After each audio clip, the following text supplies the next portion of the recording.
now for you once again. An explosion underground in the garage section of the World Trade Center in New York City. The first attack on the Trade Center in '93 was the first thing that woke everybody up in terms of the threat of terrorism. We said, this is not a one-time event. There is a larger movement here, and they're planning on doing more. The terrorists were burying themselves inside the ballooning communications network and the internet and the phones, and so we had to figure out who was communicating with whom and who were the terrorists, and that was the whole idea of the Thin Thread program.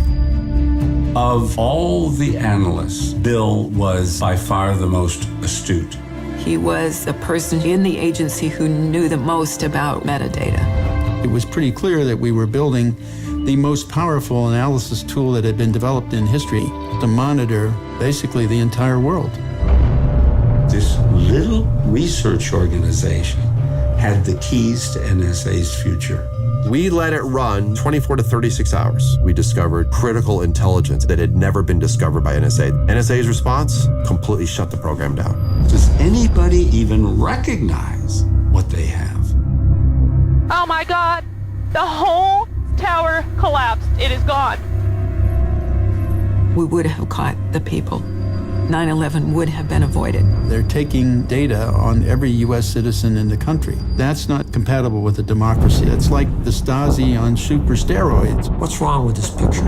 9/11 is a gift to NSA. We're going to get all the money we need and then some. It wasn't about making money. It was about protecting the country and the free world. Let's find where the skeletons are, capture it all, and then bury the report as deep as possible. The FBI decided to raid 4 people, fabricated evidence to get a warrant. They were after all material that was related to Thin Thread. It was the largest failure in NSA history. Hello, I'm Ann, and this is Lynn. And we are here with Mr. William Binney, who the movie A Good American was made about, filmed in France, produced by Oliver Stone. We're at a screening here in Manhattan, and we would like to ask Mr. Binney the question as why it's important for this screening to happen in New York City, the greatest city on the earth. Well, I think that the primary reason is that it talks about the technology behind the ability to detect threats of any kind, either criminal or military or whatever, including all the terrorist attacks that we've had even before 9/11. That technology was known and available in the 1990s. And it was rejected because it didn't cost a lot of money to do. And so our entire government went the bulk acquisition way, and that buried them in so much data they can't see anything coming. And so that's the state we are in. That's why the attack, just recent attack, was should have been picked up through an inductive logic approach, against using the techniques we had already developed. But it wasn't, and it wasn't because they neglected the direct method of targeting and went for bulk acquisition on everybody. Can you then talk a little bit about this program, which is called titled Thin Thread, that's your program, and which is what this film is about, and what the difference it is perhaps between when you had it and what you intend to do with it, and now what it's being used for, which is global universal surveillance. Yeah, Thin Thread was originally designed by us to eliminate anything that wasn't relevant, and also anything that was domestic.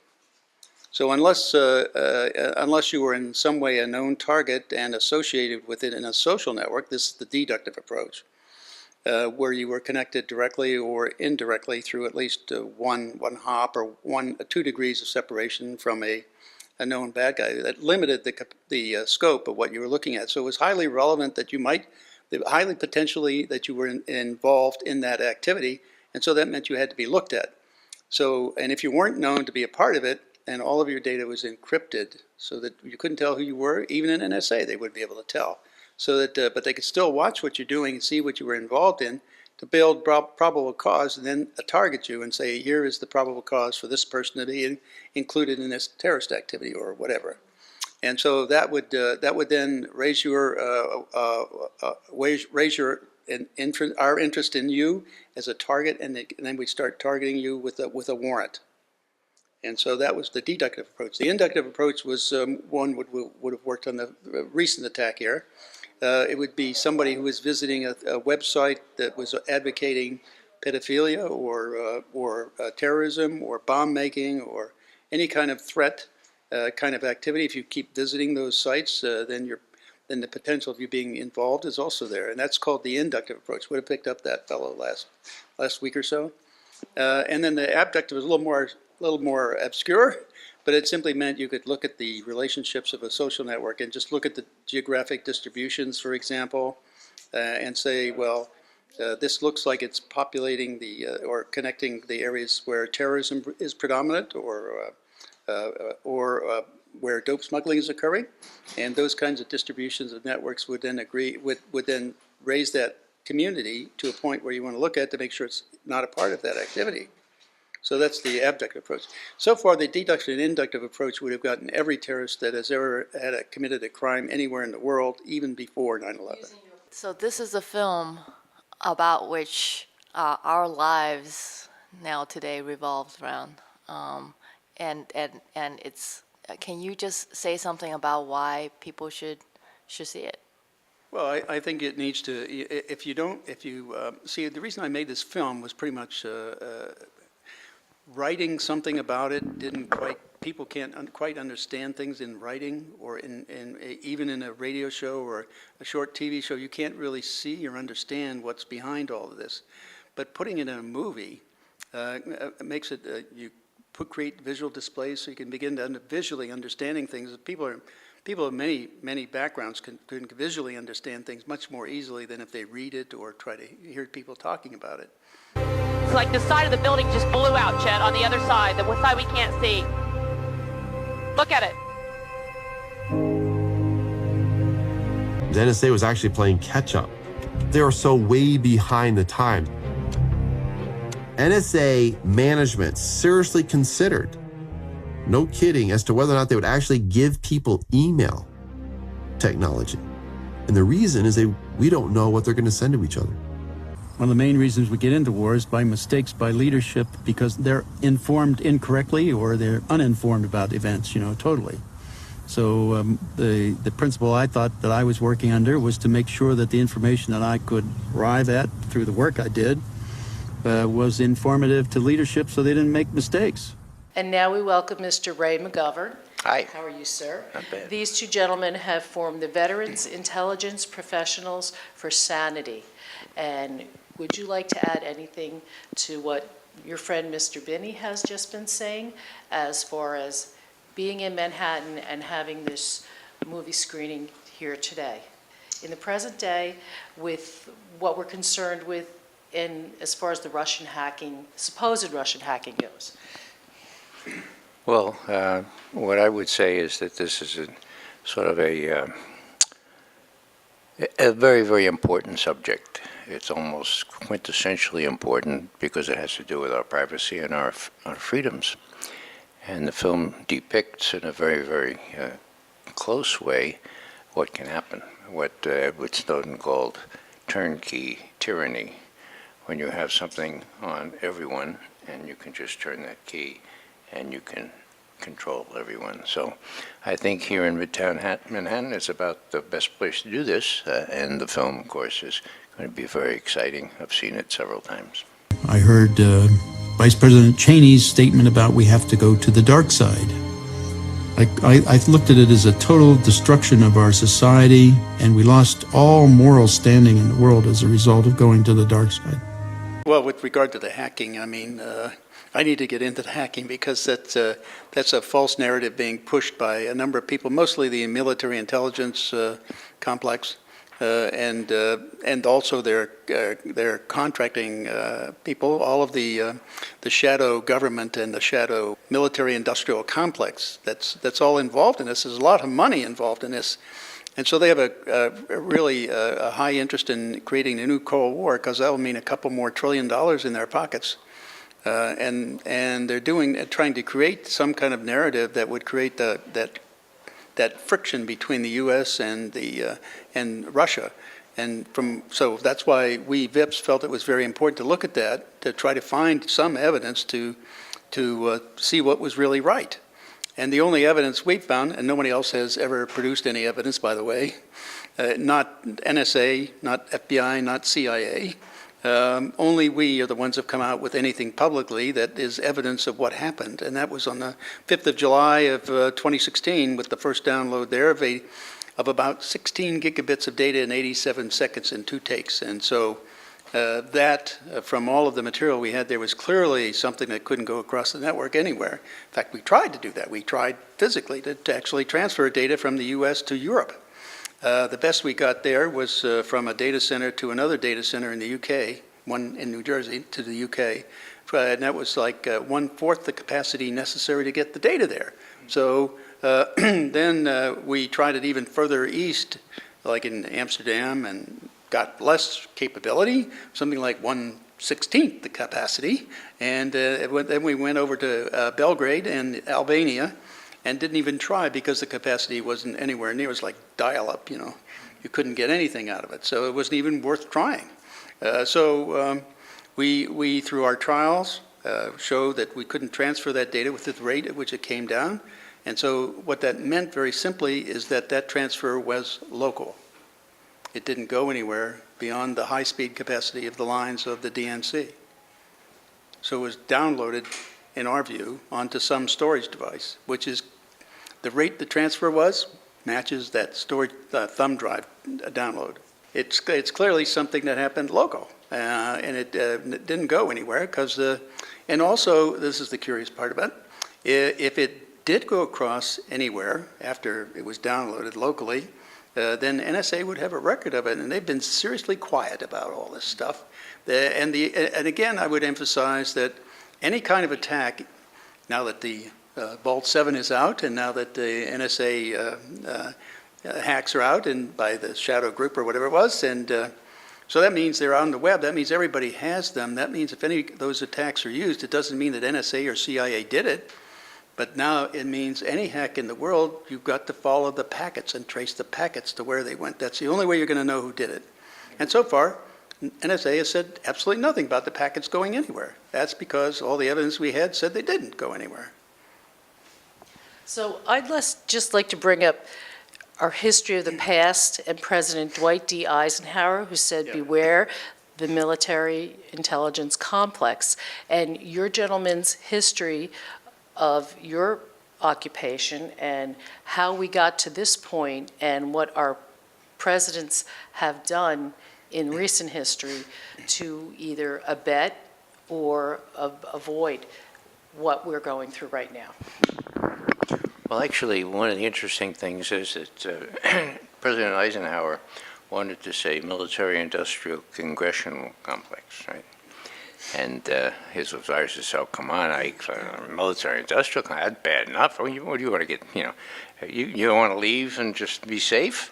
And so he cut it down to military-industrial complex. Now, it's not only the military-industrial congressional, but it's the deep state intelligence, it's the mass media, it's all that, all thrown in together. So you've got a military-industrial complex on steroids, and indeed President Trump and others are if they're going to grapple with this, there's an open question as to whether they could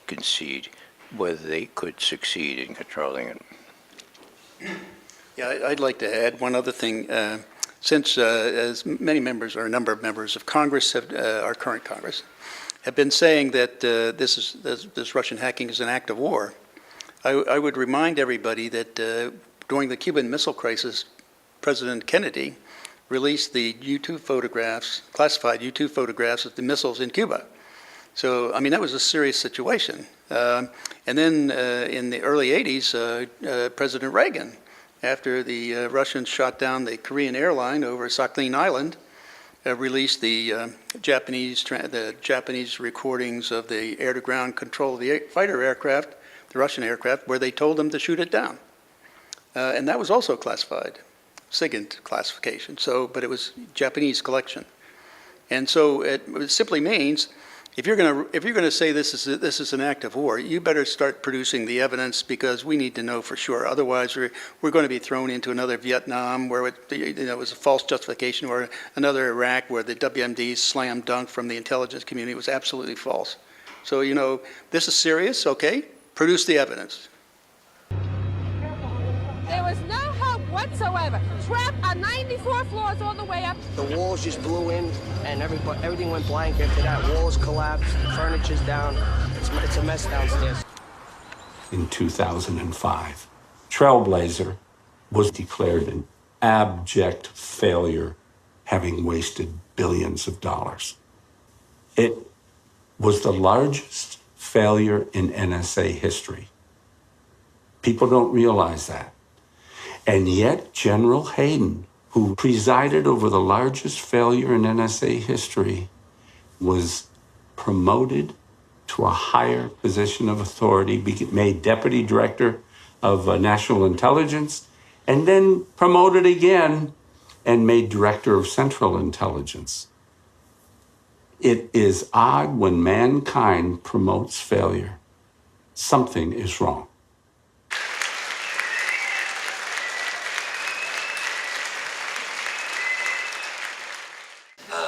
And so obviously for our guests here, we'll go Mr. William Binney at the end. He's a 30-year veteran of the National Security Agency, as you hopefully know by now, having watched the film. Top mathematician, cryptologist, and the creator of the program, Thin Thread. He was a Russia specialist, which is interesting, and particularly in this time period. Mr. Ray McGovern, you've maybe caught on RT and other Democracy Now! And all these other channels. The mainstream media doesn't like the fact that that he founded this Veterans Intelligence Professionals for Sanity, which basically challenges the status quo thinking of our intelligence services. But he himself is a long-time CIA case officer. I was a mid-level officer who he was in charge of preparing daily security briefings for the vice presidents. And Mrs. Diane Rourke, Republican staffer on the House Intelligence Committee from 1985 to 2002. And obviously you saw her as well. We have to get real encryption as a first step. And we can't have the government be objecting to that. And you know, there's been a big fight with a lot of the IT firms about this, because they've been wanting them to build a backdoor into their stuff and letting them in. And you can't build a backdoor that only the US government can get into, or that only Google or somebody can get into. It's impossible. Somebody else can find it.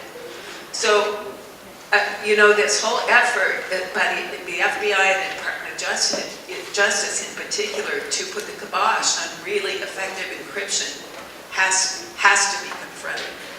And the other thing is, the second thing is that we need the IT community to focus in particular on really usable safeguards for the ordinary person who does not know a whole lot about IT, but also for businesses, because they've been taken to the cleaners so many times.